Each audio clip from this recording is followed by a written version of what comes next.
늦가을 저녁 거리에는 낙엽이 쌓이고 있었다. 박해남은 미용실 문 앞에 서서 한참을 망설였다. 손잡이에 닿은 손이 떨렸다. 30해를 함께한 공간이었다. 그 안에는 수천 명의 머리카락이, 수만 마디의 이야기가, 그리고 그의 청춘이 남아 있었다. 이제 그만 정리하셔야죠. 며칠 전 막내딸 소연이 했던 말이 귓가에 맴돌았다. 임대료는 계속 오르고 손님은 계속 줄었다. 젊은 사람들은 프랜차이즈 미용실로 갔고 오래된 단골들은 하나둘 세상을 떠났다. 해남은 알고 있었다. 이 미용실은 이미 오래전에 끝났다는 것을. 마지막으로 불을 켰다. 형광등이 깜빡이며 희미하게 빛을 토해냈다. 거울 앞 의자들은 비어 있었고 선반 위 빛과 가위들은 먼지를 뒤집어 쓰고 있었다. 그는 천천히 가게 안을 둘러보았다. 벽에 붙은 낡은 헤어스타일 사진들, 구석에 놓인 오래된 파마기, 손때 묻은 계산대. 모든 것이 멈춰 있었다. 해남은 작은 빗자루를 들고 마지막 청소를 시작했다. 바닥에 쌓인 머리카락은 없었지만 그는 습관처럼 구석구석을 쓸었다. 거울을 닦고 의자를 정돈하고 선반을 정리했다. 마치 내일도 손님이 올 것처럼. 아버지, 다 정리하셨어요? 소연이 차를 대고 들어왔다. 그녀는 피곤한 얼굴로 시계를 힐끔 보았다. 해남은 고개를 끄덕였다. 할 말이 없었다. 아니, 하고 싶은 말은 많았지만 입 밖으로 나오지 않았다. 짐은 많지 않았다.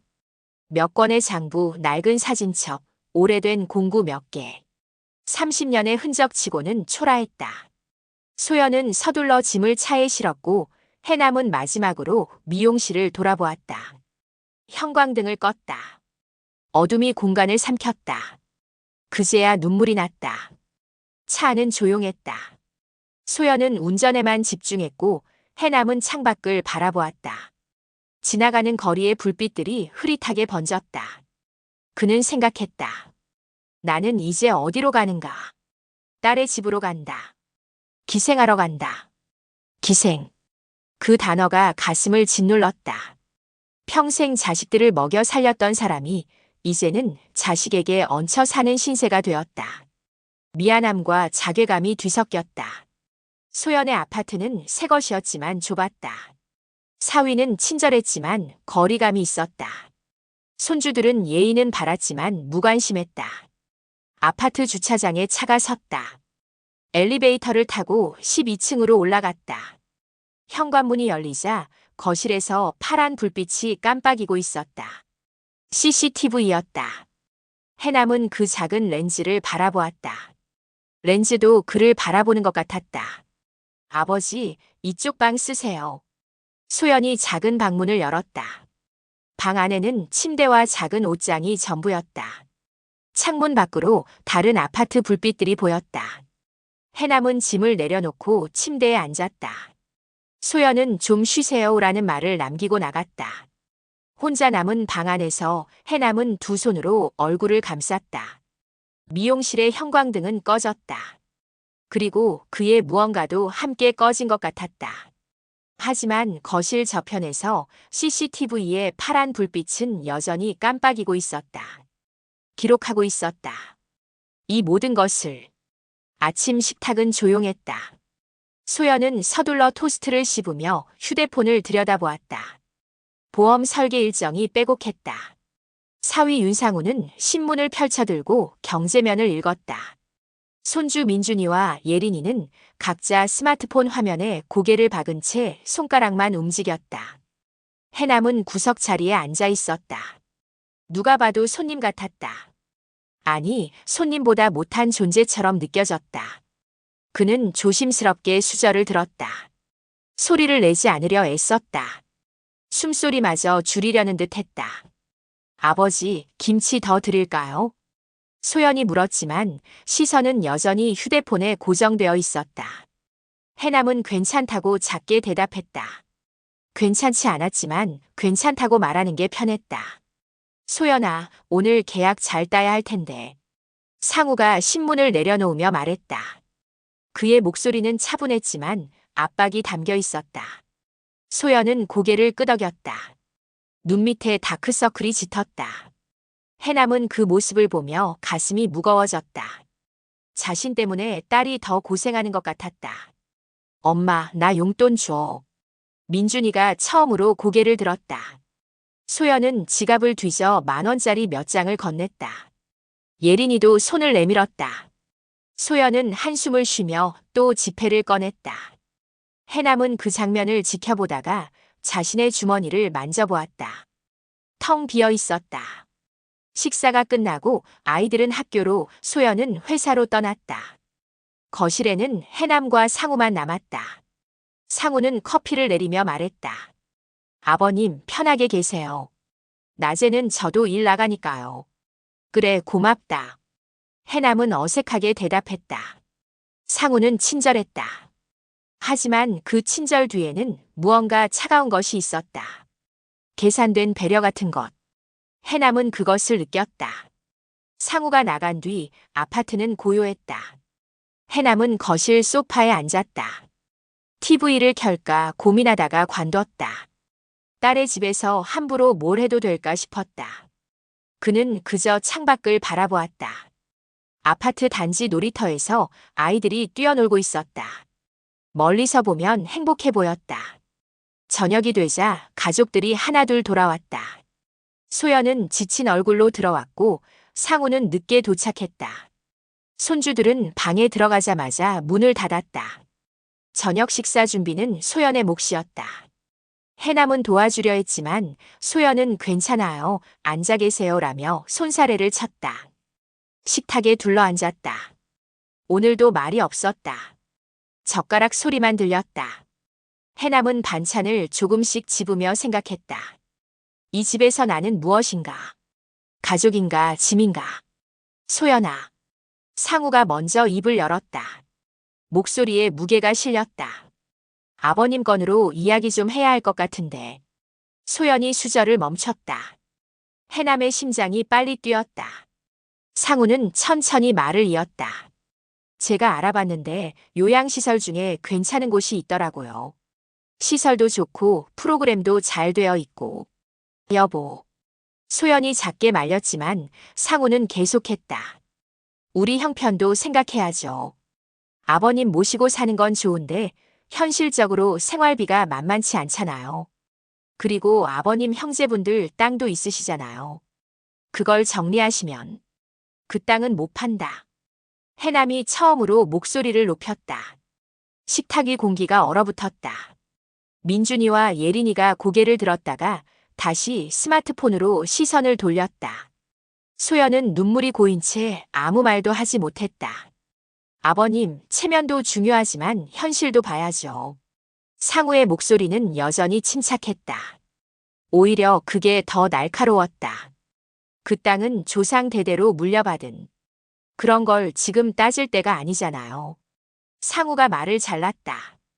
해남은 입을 다물었다. 더 이상 할 말이 없었다. 아니, 할 말은 많았지만 들어줄 사람이 없었다. 식사는 그렇게 끝났다. 소연은 설거지를 하며 소리 없이 눈물을 흘렸다. 해남은 자신의 방으로 들어갔다. 거실에는 상우만 남아 서류를 뒤적이고 있었다. 그 위에는 요양시설 팸플릿과 함께 토지 등기 부등본이 놓여 있었다. 문틈으로 새어들어오는 거실 불빛 속에서 CCTV에 파란 불빛이 깜빡이고 있었다. 해남은 그것을 바라보며 생각했다. 저것은 지금 무엇을 기록하고 있을까? 이 가족의 균열을, 나의 무력함을, 아니면 사라져가는 무언가를. 해남은 잠을 이루지 못했다. 천장을 바라보며 누워있자니 어린 시절이 떠올랐다. 그때 그 논밭의 풍경이. 새벽 안개가 자욱한 들판. 아버지는 호미를 들고 앞서 걸었고 어린 해남은 그 뒤를 졸졸 따라갔다. 맨발로 밟는 흙의 감촉이 생생했다. 차갑고 부드럽고 살아있었다. 해남아, 이 땅이 뭔지 아나? 아버지가 물었다. 땅이요. 땅이 아니다. 이건 우리 할아버지, 그 할아버지, 또 그 할아버지가 지켜온 거다. 내 핏줄이 여기 다 묻혀 있어. 그때는 무슨 말인지 몰랐다. 하지만 지금은 알았다.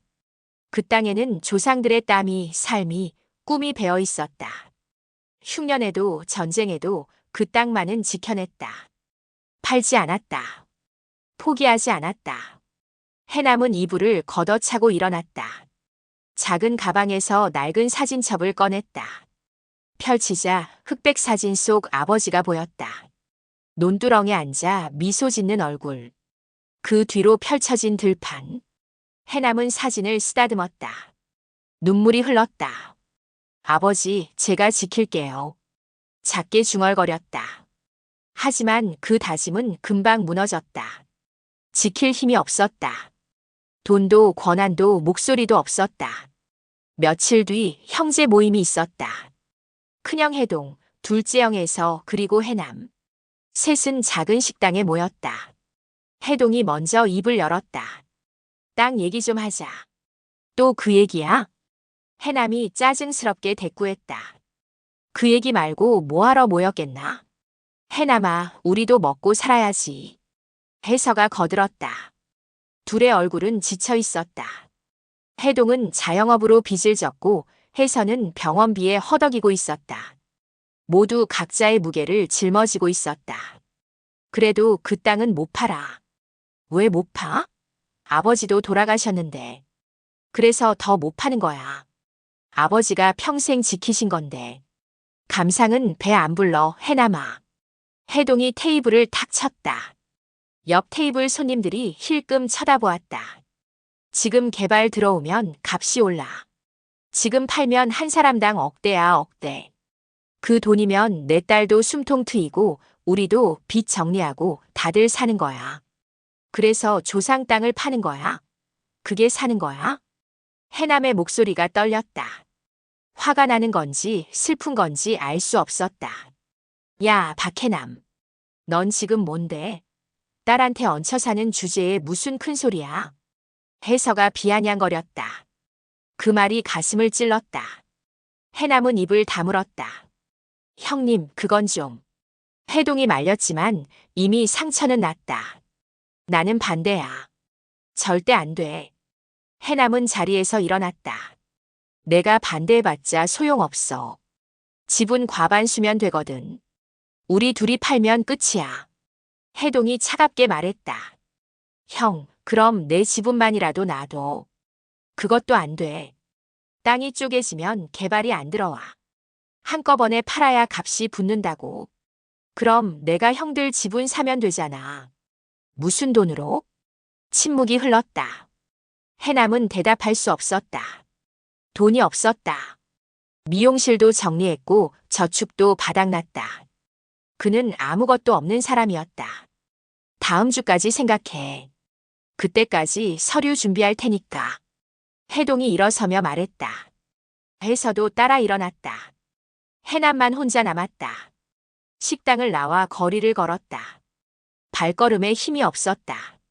어디론가 가야 했지만 갈 곳이 없었다. 그는 무작정 걸었다. 옛날 그 논밭이 있던 곳까지. 지금은 공사장이었다. 펜스가 쳐지고 중장비가 서 있었다. 개발 예정지라는 현수막이 바람에 펄럭였다. 해남은 펜스 너머로 땅을 바라보았다. 아버지와 함께 걸었던 그 길, 모내기를 했던 그 논, 추수를 했던 그 밭. 모두 사라질 운명이었다. 지켜야 하는데. 해남은 중얼거렸다. 하지만 그 목소리는 바람에 흩어졌다. 아무도 듣지 못했다. 들으려는 사람도 없었다. 그는 주머니에서 휴대폰을 꺼냈다. 소연에게 전화를 걸까 고민했다. 하지만 누르지 못했다. 말해봤자 달라질 게 없었다. 딸도 사위도 형제들도 모두 같은 생각이었다. 팔아야 산다.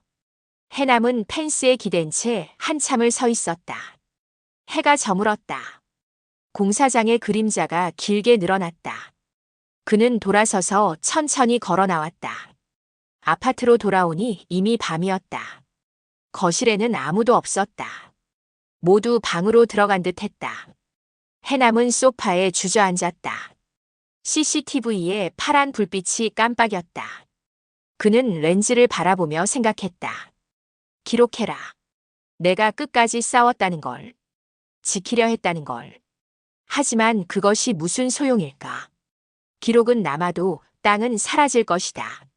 그리고 자신도 조상도 아버지도 모두 잊힐 것이다. 해남은 고개를 떨구고 두 손으로 얼굴을 감쌌다. 어둠 속에서 그의 어깨가 작게 떨렸다. 일주일이 흘렀다. 해동이 전화를 걸어왔다. 오늘 저녁에 우리 집으로 와. 다 모이기로 했어. 형, 나는. 해남아, 이번이 마지막이야. 오늘 결정 안 나면 우리끼리 진행한다. 전화가 끊겼다. 해남은 휴대폰을 쥔 채 한참을 멍하니 앉아 있었다. 소연이 다가왔다. 아버지, 형님 댁에 가신대요? 그래. 저도 같이 가요. 혼자 가시면 안 돼요. 소연의 목소리에 걱정이 묻어났다. 해남은 고개를 끄덕였다. 딸이 옆에 있으면 조금은 나을까 싶었다. 저녁 무렵 해동의 집에 도착했다. 좁은 거실에 이미 사람들이 모여 있었다. 혜서와 그의 아내, 해동의 아내, 그리고 상우까지. 상우를 보는 순간 해남의 가슴이 철렁했다. 아버님, 편하게 앉으세요. 상우가 자리를 권했다. 해남은 소파 끝에 앉았다. 소연은 그 옆에 바짝 붙어 앉았다. 자, 다들 모였으니까 시작하자. 해동이 테이블에 서류를 펼쳤다. 토지 등기부등본, 개발계획서, 부동산 중개계약서. 종이 뭉치들이 식탁을 덮었다. 중개업소에서 연락 왔어. 평당 가격 나왔는데 우리 땅 전체로 치면 15억이야. 셋이서 나누면 한 사람당 5억. 5억. 해서의 아내가 숨을 삼켰다. 이번 주 안에 계약하면 계약금 10% 먼저 준대. 한 사람당 5천만 원씩. 그럼 내 병원비 다 갚을 수 있겠네. 해서가 중얼거렸다. 해남아, 너도 5억이면 요양원 걱정 없잖아. 딸한테 부담도 안 주고. 해동이 해남을 바라보았다. 모두의 시선이 그에게 쏠렸다. 나는 반대야. 해남의 목소리는 떨렸지만 단호했다. 아직도 그 소리야? 도대체 왜? 그 땅은 아버지가 지키라고 하신 거야. 우리가 지켜야 돼. 아버지는 돌아가셨어. 죽은 사람 말씀 따라서 산 사람이 굶어 죽으란 말이야. 해서가 소리쳤다. 형, 진짜 그렇게 급해? 조금만 기다리면. 기다릴 시간 없어. 개발 들어오면 가격 떨어진다고 했어. 지금 아니면 기회 없어. 해동도 목소리를 높였다. 거실 분위기가 험악해졌다. 아버지. 소연이 해남의 팔을 잡았다. 그녀의 손이 떨리고 있었다. 아버지, 저도 힘들어요. 소연의 목소리가 떨렸다. 눈물이 고였다. 보험 실적 안 나와서 이번 달 급여도 제대로 못 받았어요. 애들 학원비, 대출 이자, 관리비. 매달 마이너스예요. 소연아, 아버지 모시는 거 힘들다는 게 아니에요. 그런데 현실적으로 생활비가 정말 없어요. 소연이 울먹였다. 해남은 딸의 얼굴을 참아 볼 수 없었다. 장인어른. 상우가 침착하게 말했다. 저도 장인어른 마음은 이해합니다. 조상 땅 지키고 싶으신 거 당연하죠. 하지만 현실을 봐야 합니다. 상우는 노트북을 열어 화면을 보여주었다. 엑셀로 정리된 가계부였다. 이게 저희 집 한 달 지출입니다. 수입은 이 정도고 지출은 이만큼입니다. 보시면 아시겠지만 매달 적자예요. 저축은 고사하고 빚이 늘고 있습니다. 숫자들이 화면에 빼곡했다. 해남은 그것들을 멍하니 바라보았다. 체면도 지켜야죠. 저희도 남들 보기 부끄럽지 않게 살고 싶습니다. 그런데 지금은 그것도 힘듭니다. 그래서 나를 요양원에 보내겠다는 거냐? 해남이 떨리는 목소리로 물었다. 보내는 게 아니라 좋은 곳에서 편하게 지내시라는 겁니다. 전문적인 케어도 받으시고 좋은 말로 포장하지 마. 짐이니까 치우겠다는 거잖아. 아버님. 상우의 목소리가 높아졌다. 저도 참고 있었습니다. 장인어른 모시는 게 쉬운 줄 아세요? 소연이가 얼마나 힘들어하는지 아세요? 거실이 조용해졌다. 민준이와 예린이는 방 안에서 문틈으로 이 광경을 지켜보고 있었다. 하지만 그들의 손에는 여전히 스마트폰이 들려 있었다. 해남아. 해동이 한숨을 쉬며 말했다. 우리도 너 생각해서 하는 말이야.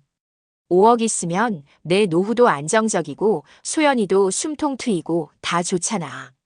형들도 빚 갚고 나도 돈 생기고 다들 행복하고. 그래서 조상 땅을 파는 거지. 해남이 비웃듯 말했다. 그럼 넌 뭘 지킬 건데?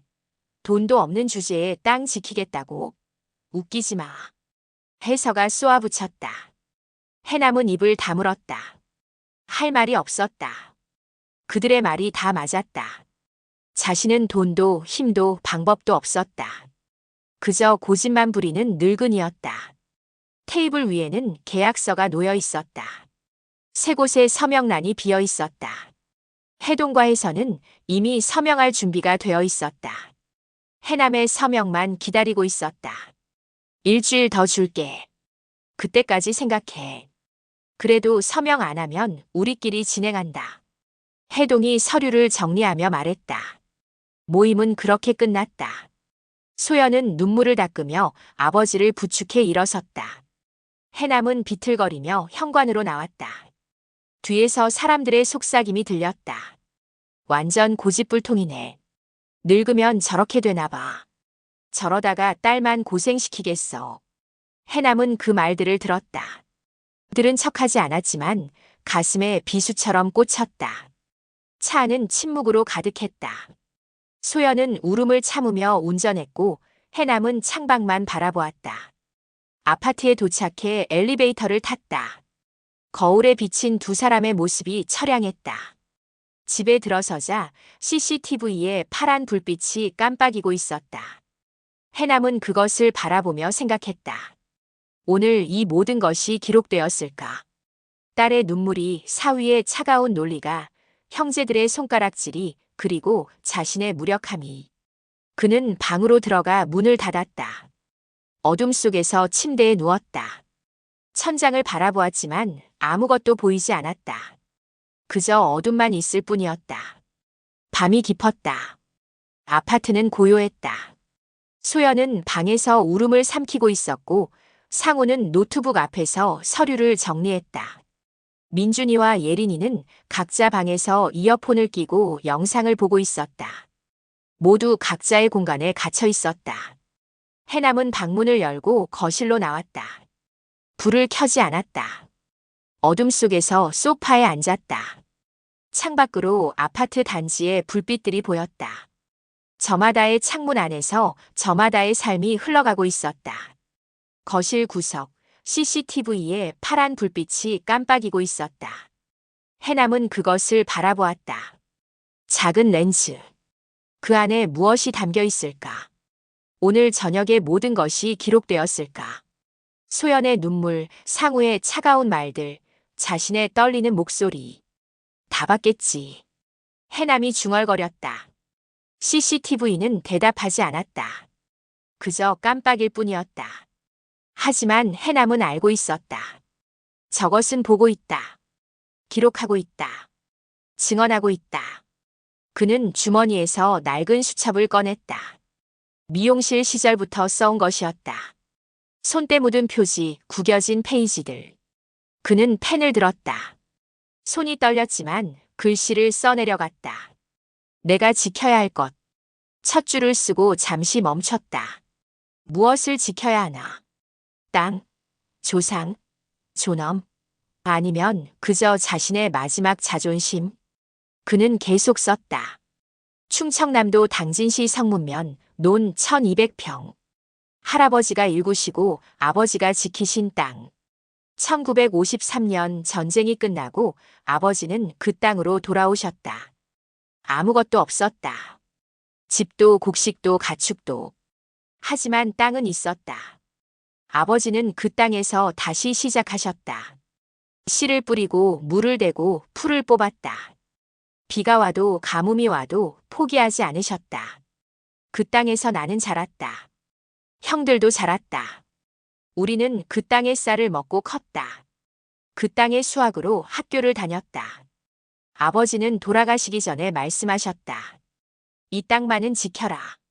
너희들 핏줄이 여기 다 묻혀 있다. 해남은 펜을 멈추고 눈을 감았다. 아버지의 목소리가 들리는 것 같았다. 거칠고 낮은 목소리. 땅을 사랑하고 가족을 사랑했던 목소리. 그는 다시 썼다. 하지만 나는 지키지 못했다. 형들은 팔자고 한다. 딸은 운다.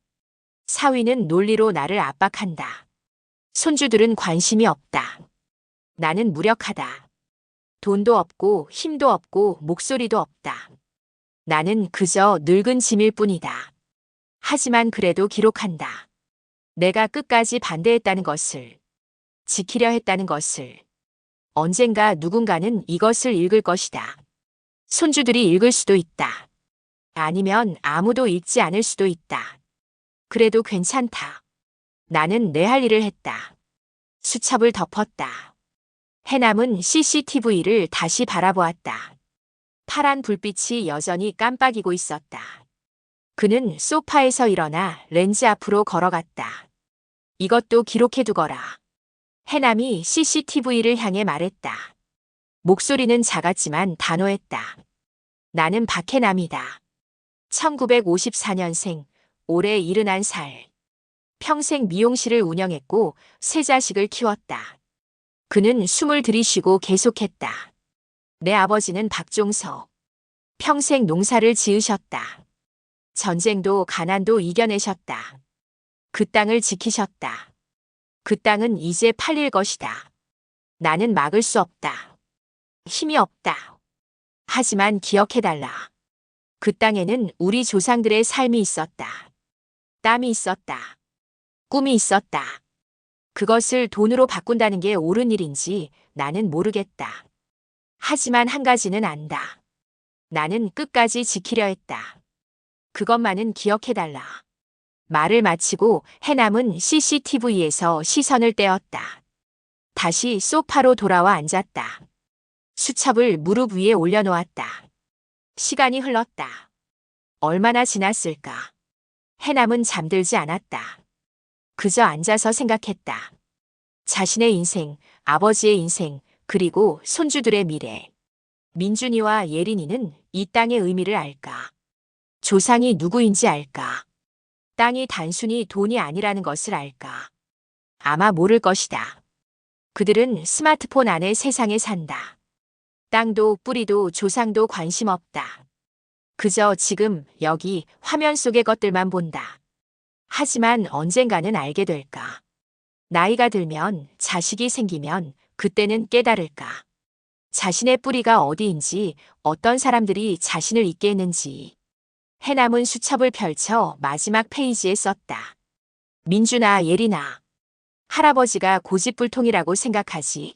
맞다. 나는 고집이 세다. 하지만 이유가 있다. 너희는 땅을 본 적이 없구나. 흙을 만진 적이 없지. 씨앗을 심고 물을 주고 수확하는 걸 경험하지 못했어. 그래서 모를 거야. 땅이 얼마나 소중한지. 그 땅에 얼마나 많은 사람들의 삶이 담겨 있는지. 하지만 언젠가는 알았으면 좋겠다. 너희에게도 뿌리가 있다는 것을. 그 뿌리가 어디서 왔는지. 할아버지는 지키지 못했다. 미안하다. 하지만 기억은 남긴다. 이 수첩과 저 CCTV에 부디 잊지 말아라. 수첩을 덮었다. 해남은 그것을 가슴에 꼭 껴안았다. 눈물이 흘렀다. 소리 없이. 한참을. CCTV의 파란 불빛은 계속 깜빡였다. 어둠 속에서 그 작은 빛은 유일한 증인이었다. 해남의 눈물을, 그의 다짐을, 그의 존엄을 기록하는. 동이 틀 무렵 해남은 방으로 돌아갔다. 수첩을 베개 밑에 넣었다. 그리고 눈을 감았다. 잠이 왔다. 깊고 무겁고 슬픈 잠이. 사흘이 지났다. 해동에게서 전화가 왔다. 해남아, 우리 내일 계약한다. 너 빼고. 형. 미안하다. 우리도 살아야 해. 전화가 끊겼다. 해남은 휴대폰을 쥔 채 멍하니 서 있었다. 예상했던 일이었다. 하지만 막상 듣고 나니 가슴이 무너졌다. 다음 날 오후 회동에게서 문자가 왔다. 계약 완료. 계약금 입금됨. 짧은 문자였다. 그것으로 끝이었다. 3대가 지켜온 땅이 한 줄의 문자로 사라졌다. 해남은 방으로 들어가 침대에 누웠다. 천장을 바라보았다. 아무 생각도 나지 않았다. 아니, 생각이 너무 많아서 아무것도 생각할 수 없었다. 소연이 문을 두드렸다. 아버지, 식사하세요. 괜찮다. 아버지, 혼자 있고 싶다. 소연의 발소리가 멀어졌다. 해남은 눈을 감았다. 잠이 오지 않았다. 그저 어둠만 있었다. 며칠이 흘렀다. 해남은 방에서 거의 나오지 않았다. 밥도 제대로 먹지 않았다. 말도 하지 않았다. 소연은 걱정했지만 상우는 시간이 약이라며 내버려뒀다. 어느 날 저녁 소연이 방을 정리하다가 베개 밑에서 수첩을 발견했다. 낡은 표지, 손때 묻은 페이지. 그녀는 무심코 펼쳤다. 내가 지켜야 할 것. 첫 줄을 보는 순간 소연의 손이 떨렸다. 그녀는 계속 읽었다. 아버지의 글씨로 빼곡히 적힌 문장들. 할아버지 이야기, 땅의 역사, 전쟁 후의 삶. 그리고 마지막 페이지. 민주나 예리나. 할아버지가 고집불통이라고 생각하지. 소연은 그 자리에 주저앉았다. 눈물이 흘렀다. 아버지가 무엇을 지키려 했는지, 왜 그렇게 완강했는지 이제야 이해했다. 여보, 이거. 소연은 수첩을 들고 거실로 나왔다. 상우가 노트북에서 눈을 떼고 바라보았다. 뭔데? 아버지가 쓰신 거예요. 상우는 수첩을 받아 읽었다. 표정이 조금씩 변했다. 무표정에서 당혹감으로, 그리고 미묘한 불편함으로. 그래도 어쩔 수 없었잖아. 우리 형편을. 알아요. 하지만 아버지 마음은 이해해야죠. 상우는 입을 다물었다. 할 말이 없었다. 민주나 예리나. 나와봐. 소연이 아이들을 불렀다. 두 아이는 방에서 나왔다. 여전히 손에는 스마트폰이 들려 있었다. 이거 읽어봐. 할아버지가 너희한테 쓰신 거야.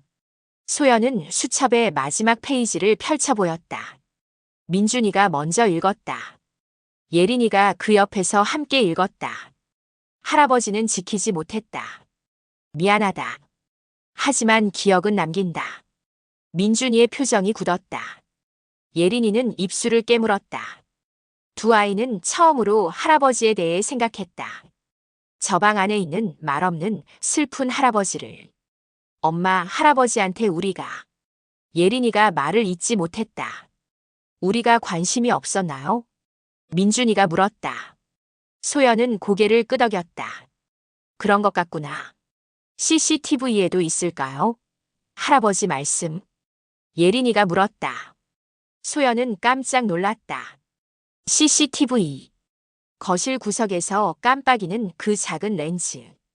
확인해 볼까? 상우가 노트북으로 CCTV 영상을 열었다. 며칠 전 녹화분을 재생했다. 화면에 거실이 나타났다. 어둠 속에서 한 노인이 소파에 앉아 있었다. 이것도 기록해 두거라. 해남의 목소리가 들렸다. 가족들은 숨을 죽이고 화면을 바라보았다. 나는 박해남이다. 1954년생, 올해 71살. 해남의 고백이 이어졌다. 아버지 이야기, 땅 이야기, 그리고 지키지 못한 미안함. 화면 속 해남은 떨리는 목소리로, 하지만 단호하게 말했다. 나는 끝까지 지키려 했다. 그것만은 기억해달라. 영상이 끝났다. 거실은 조용했다. 아무도 말하지 않았다. 소연은 울고 있었다. 상우는 고개를 숙였다. 민준이와 예린이는 서로를 바라보았다. 할아버지한테 가봐야겠다. 민준이가 먼저 일어났다. 예린이도 따라 일어났다. 두 아이는 할아버지 방문 앞에 섰다. 문을 두드렸다. 할아버지. 대답이 없었다. 할아버지, 저희예요. 민준이랑 예린이. 문이 열렸다. 해남이 지친 얼굴로 나타났다. 왜? 할아버지 수첩. 읽었어요. 민준이가 말했다. CCTV 영상도 봤어요. 예린이가 덧붙였다. 해남의 표정이 흔들렸다. 두 아이는 처음으로 할아버지를 제대로 보았다. 주름진 얼굴, 축 처진 어깨, 슬픈 눈빛. 할아버지, 미안해요.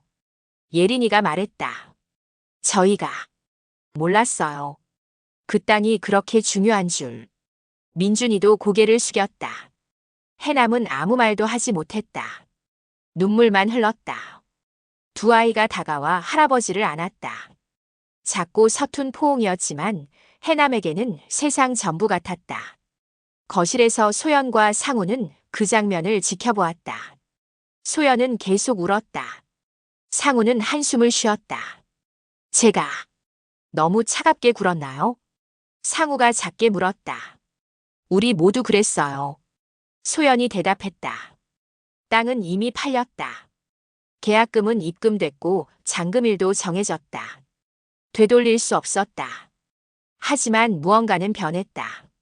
민준이와 예린이는 그날 이후 할아버지에게 자주 말을 걸었다. 옛날 이야기를 물었다. 할아버지는 조금씩 입을 열었다. 논밭 이야기, 증조할아버지 이야기, 미용실 이야기. 아이들은 처음으로 스마트폰을 내려놓고 귀를 기울였다. 할아버지의 목소리에는 그들이 몰랐던 세계가 있었다. 소연은 수첩을 사진으로 찍어 보관했다. 상우는 CCTV 영상을 따로 저장했다. 언젠가 아이들이 더 자라면 다시 보여줄 생각이었다. 어느 날 저녁 해남은 거실에 앉아 손주들과 함께 TV를 보았다. 민준이는 할아버지 옆에 바짝 붙어 앉았고 예린이는 할아버지 손을 잡았다. CCTV의 파란 불빛은 여전히 깜빡이고 있었다. 이 장면도 기록하고 있었다. 땅은 사라졌지만 가족은 조금 가까워졌다. 뿌리는 잘렸지만 기억은 남았다. 해남은 창밖을 바라보았다. 먼 곳에 그 논밭이 있을 것이다. 이제는 남의 땅이 된 하지만 여전히 자신의 기억 속에 살아있는 그곳. 할아버지, 언젠가 그 땅 다시 볼 수 있을까요? 예린이가 물었다. 해남은 손주의 손을 꽉 잡았다. 모르겠구나. 하지만 너희가 기억해준다면 그걸로 충분하다. 그날 밤 해남은 오랜만에 편히 잠들었다. 꿈속에서 아버지를 만났다. 논밭에서 햇살 아래서 아버지는 미소 짓고 있었다. 잘했다, 해남아. 아버지의 목소리가 들렸다. 지키진 못했지만 전하긴 했구나. 그 목소리와 함께 해남은 깊은 잠 속으로 빠져들었다. 평화로운 따뜻한 잠 속으로.